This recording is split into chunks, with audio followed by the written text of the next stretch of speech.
തൃശൂർ ലോക്സഭാ തെരഞ്ഞെടുപ്പിൽ സുരേഷ് ഗോപിക്കെതിരെ ഗുരുതര ആരോപണവുമായി തൃശൂർ DCC പ്രസിഡന്റ്. തെരഞ്ഞെടുപ്പിന് വേണ്ടി തൃശൂരിൽ വോട്ട് ചേർത്തു. വോട്ടെടുപ്പിന് ശേഷം ഈ വീട് വിട്ടുപോയി. ഭാരത് ഹെറിറ്റേജ് എന്ന വീട്ടുപേരിലാണ് സുരേഷ് ഗോപിയും കുടുംബവും അനിയന്റെ കുടുംബവും വോട്ട് ചേർത്തത്. തെരഞ്ഞെടുപ്പിന് ശേഷം ആ വീട് ബോംബെ കേന്ദ്രീകരിച്ച കമ്പനിക്ക് കൊടുത്തെന്നും ജോസഫ് ടാജറ്റ് പറഞ്ഞു. തൃശൂരിൽ ഒരു ബൂത്തിൽ 25 മുതൽ 45 വരെ വോട്ടുകൾ ക്രമക്കേടിലൂടെ കടന്നുകൂടിയെന്നും കോൺഗ്രസ് ആരോപിച്ചു. ബഹുമാന്യനായ MP ശ്രീ സുരേഷ് ഗോപി അവർകൾ അദ്ദേഹം ഈ തെരഞ്ഞെടുപ്പിന് മുൻപ് ഈ നിയോജക മണ്ഡലത്തിൽ വോട്ട് ചേർത്തിയത് നിങ്ങളെല്ലാവരും റിപ്പോർട്ട് ചെയ്തിട്ടുള്ളതാണ്.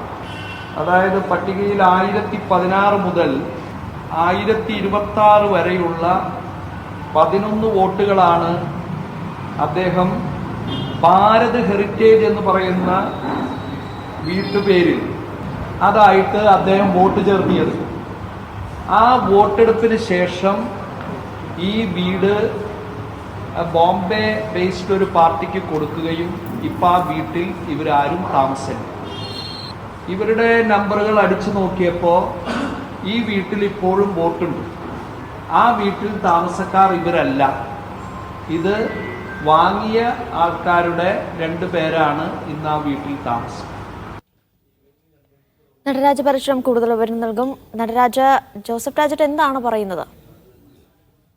തൃശൂരിൽ വോട്ടർ പട്ടിക വിവാദം കത്തിപ്പടരുകയാണെന്ന് പറയാം. ആരോപണ പ്രത്യാരോപണങ്ങളുമായി വിവിധ രാഷ്ട്രീയ പാർട്ടികൾ രാഹുൽ ഗാന്ധിയുടെ വാർത്താ സമ്മേളനത്തിന് പിന്നാലെ രംഗത്തെത്തിയിട്ടുണ്ട്. ഇപ്പോൾ DCC പ്രസിഡന്റ് ജോസഫ് ടാജറ്റ് ചില തെളിവുകളുമായി മുന്നോട്ട് വരുന്ന കാഴ്ചയാണ് നമ്മൾ കാണുന്നത്. കേന്ദ്രമന്ത്രിയും തൃശൂർ MP-യുമായ സുരേഷ് ഗോപിക്കെതിരെയാണ് അദ്ദേഹം ആരോപണം ഉന്നയിച്ചിരിക്കുന്നത്.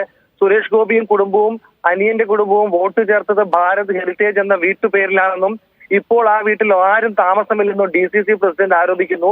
തെരഞ്ഞെടുപ്പിന് ശേഷം ആ വീട് ബോംബെ കേന്ദ്രീകരിച്ച കമ്പനിക്ക് കൊടുത്തിരിക്കുകയാണെന്ന് അവർ പറയുന്നു. ഇവർക്ക് ഇപ്പോഴും ഈ വിലാസത്തിൽ വോട്ടുണ്ട്. അവിടെ താമസിക്കുന്നതാവട്ടെ മറ്റു ചിലരാണ് എന്നാണ് കോൺഗ്രസ് ആരോപിക്കുന്നത്.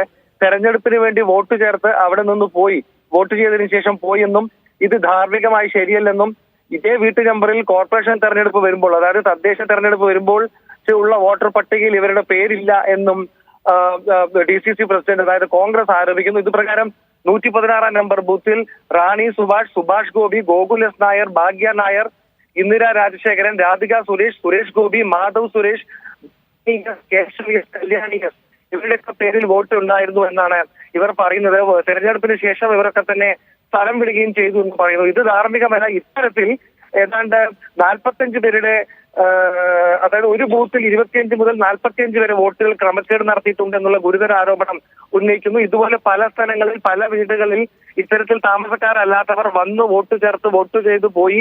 അവരാരും തന്നെ മണ്ഡലത്തിൽ ഇല്ല എന്നുള്ള ഗുരുതര ആരോപണം കോൺഗ്രസ് ഉന്നയിക്കുന്നു. നേരത്തെ തന്നെ ഇത്തരം ആരോപണം CPI-യും സുനിൽകുമാറും ഉന്നയിച്ചതാണ്. അതിന് പിന്തുണച്ചുള്ള ഒരു വാദവുമായി കോൺഗ്രസ് എത്തിക്കുന്നതാണ് ഏറ്റവും ശ്രദ്ധേയമായ കാര്യം. ഇക്കാര്യത്തിൽ കോൺഗ്രസിന്റെ പ്രതികരണം വന്നപോലെ തന്നെ CPM ഈ കാര്യം ഉന്നയിച്ചിട്ടുണ്ട് എന്നുള്ളത് ശ്രദ്ധേയമാണ്. ഇക്കാര്യത്തിൽ എന്താണ് BJP പ്രതികരിക്കുന്നത് അല്ലെങ്കിൽ തെരഞ്ഞെടുപ്പ് കമ്മീഷൻ പ്രതികരിക്കുന്നത് എന്നുള്ളതാണ് ഇനി അറിയേണ്ടത്. നേരത്തെ BJP സിറ്റി അധ്യക്ഷൻ ജസ്റ്റിൻ ജേക്കബ് പ്രതികരിച്ചത് സുനിൽകുമാറിന് മാനസിക രോഗമാണെന്നാണ്. ഇത്തരത്തിൽ ആരോപണ പ്രത്യാരോപണങ്ങളും വിവാദങ്ങളും കത്തിപ്പടരുകയാണ് തൃശൂർ മണ്ഡലത്തെ ജനവിധിയെ ചൊല്ലി എന്ന് പറയാം. എന്തായാലും കൂടുതൽ ആരോപണങ്ങൾ വരും മണിക്കൂറുകളിൽ വരാനാണ് സാധ്യത. അനീഷ, നടരാജ സൂചിപ്പിച്ചതുപോലെ തന്നെ CPM-ഉം CPI-യും നേരത്തെയും സമാനമായ ആരോപണങ്ങൾ ഉന്നയിച്ചിരുന്നു. അതിന് പിന്തുണ നൽകുന്ന തരത്തിലുള്ള ഒരു പരാമർശമാണ് അല്ലെങ്കിൽ അത്തരത്തിലുള്ള കാര്യങ്ങളാണ് ജോസഫ് ടാജറ്റും പറഞ്ഞു വെക്കുന്നത്. ഒരുപക്ഷെ തെരഞ്ഞെടുപ്പ് കമ്മീഷന്റെ തന്നെ വിശ്വാസ്യത കൂടി ചോദ്യം ചെയ്യപ്പെടുകയല്ലേ ഇവിടെ? തീർച്ചയായും അതെ. കഴിഞ്ഞ ദിവസങ്ങളിൽ എന്നല്ല, തെരഞ്ഞെടുപ്പ് നടന്ന സമയത്തും പ്രത്യേകിച്ച് വോട്ടിംഗ് ദിനത്തിന് തലേ ദിവസവും ഇത്തരത്തിൽ ക്രമരഹിതമായി നിരവധി പേരിൽ വോട്ട് ചേർക്കപ്പെട്ടിട്ടുണ്ടെന്ന ആരോപണവുമായി കോൺഗ്രസും CPI-യും രംഗത്ത് വന്നിരുന്നതാണ്. അന്ന് ജില്ലാ കളക്ടറായിരുന്ന കൃഷ്ണതേജിയും മറ്റും എടുത്ത നിലപാടെന്ന് പറയുന്നത് വോട്ടർ ലിസ്റ്റിൽ പേരുള്ളവർ വോട്ട് ചെയ്യട്ടെ എന്നുള്ളതായിരുന്നു. വോട്ടർ ലിസ്റ്റിൽ ഇത്തരത്തിൽ പേര് ചേർത്തതിലെ ക്രമക്കേടാണ് ഇവർ ഉന്നയിച്ചിരുന്നത്. പക്ഷേ അവസാന നിമിഷമായതുകൊണ്ടും കൂടുതൽ തെളിവുകൾ ആ സമയത്ത് വരാത്തത് കൊണ്ടും വോട്ടർ ലിസ്റ്റിലുള്ളവർ പേര് ചേർക്കട്ടെ എന്നുള്ള നിലപാടാണ് അന്നത്തെ ജില്ലാ കളക്ടർ സ്വീകരിച്ചത്. പക്ഷേ നിലവിൽ ആ വോട്ടർ ലിസ്റ്റ് തന്നെ ഇത്തരത്തിൽ ക്രമക്കേട് നടന്നതാണെന്ന ആരോപണവുമായി ഇവർ മുന്നിട്ട് വരുമ്പോൾ സ്വാഭാവികമായും വിശ്വാസത തെളിയിക്കേണ്ടത് തെരഞ്ഞെടുപ്പ് കമ്മീഷനാണ്. സാധാരണ തദ്ദേശ തെരഞ്ഞെടുപ്പിലൊക്കെ തന്നെ ബൂത്ത് ലെവൽ ഓഫീസർമാർ നേരിട്ട് ചെന്ന് പരിശോധന നടത്തിയാണ് വോട്ട് ചേർക്കുന്നത് ഉറപ്പിക്കുന്നത്. പക്ഷേ ലോക്സഭാ തെരഞ്ഞെടുപ്പ് വരുമ്പോൾ ഇത്തരം കാര്യങ്ങൾ നടന്നിരുന്നോ? ഓരോരുത്തരുടെയും പരിശോധന ബൂത്ത് ലെവൽ ഓഫീസർമാർ നടത്തിയിരുന്നോ? മറ്റേതെങ്കിലും ശരി. പുറത്തുനിന്നുള്ള ഇടപെടൽ ഇവരുടെ കാര്യത്തിൽ ഉണ്ടായിരുന്നോ?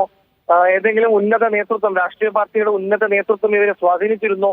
തുടങ്ങിയ കാര്യങ്ങളൊക്കെ തന്നെ ഇനി അറിയേണ്ടി വരും. ഇത് സംബന്ധിച്ച് കൂടുതൽ നടരാജ് സൂചിപ്പിച്ചതുപോലെ തന്നെ ചോദ്യങ്ങൾ ഒരുപാടുണ്ട്. തൃശൂർ ലോക്സഭാ തെരഞ്ഞെടുപ്പിലും ക്രമക്കേട് നടന്നിട്ടുണ്ട് എന്ന ആരോപണവുമായാണ് കോൺഗ്രസ് രംഗത്തെത്തിയിരിക്കുന്നത്. നടരാജ് പരശുരാമാണ് വിവരങ്ങൾ നൽകിയത്.